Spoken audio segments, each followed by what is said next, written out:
Welcome to Sudha's kitchen. Vinayaka Chavithi ప్రసాదాలలో బియ్యం పిండిని ఒకసారి ఉడికించుకుంటే అనేక ఐటమ్స్ చేసుకోవచ్చు. పప్పులో ఉండ్రాళ్ళు, బెల్లపు తాలికలు, కజ్జికాయలు, మోదక్, బెల్లం గారెలుగాను పెద్దగా శ్రమ లేకుండా తయారు చేసుకోవచ్చు. పొయ్యిపై గిన్నె పెట్టి 2 గ్లాసుల పిండికి 4 గ్లాసులు నీళ్లు పోసి అందులో ఉప్పు, కొద్దిగా నెయ్యి వేసి నీళ్లు మరిగాక పిండి వేసుకోవాలి. పిండి దగ్గరకు వచ్చాక దించేసుకోవాలి. పిండిని మెత్తగా చేసుకోవాలి.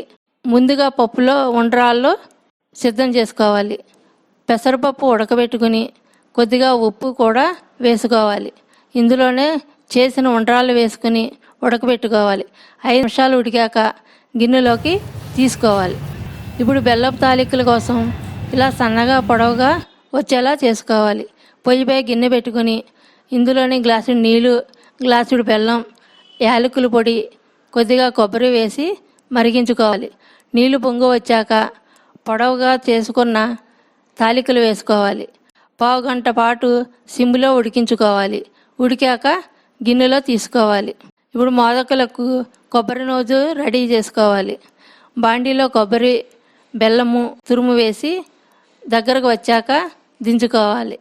చల్లారాక ఉండలుగా చేసుకుని పక్కన పెట్టుకోవాలి. ఉడికిన బియ్యం పిండిని తీసుకుని అప్పడాల్లా చేసి దాంట్లో కొబ్బరిని పెట్టి మోదకల్లా తయారు చేసుకోవాలి. ఇలా కజ్జికాయలు కూడా చేసుకోవచ్చు. ఈ రెండింటిని ఆవిరిపై 5 నిమిషాలు ఉడికించుకుంటే చాలు. మిగిలిన ఉడికిన బియ్యపు పిండిలో కొంచెం బెల్లం తురుము కలుపుకుంటే బెల్లం ఉండ్రాలు రెడీ. తాలికలుగాను చేసుకోవచ్చు. వీటిని కూడా ఆవిరిపై 5 నిమిషాలు ఉడికించుకుంటే చాలు. ఉడికించిన బియ్యం పిండిని గారెల్లా కూడా వేసుకోవచ్చు. పచ్చిమిర్చి తరుగు, అల్లం తరుగు, కొత్తిమీర, స్పూన్ జీలకర్ర, కొంచెం తినే సోడా, కొంచెం మిరియాల పొడి, సరిపడా ఉప్పు పిండిలో వేసుకుని కలుపుకోవాలి. గారెల్లో నూనెలో వేయించుకుంటే సరిపోతుంది. వినాయక చవితి ప్రసాదాలు రెడీ.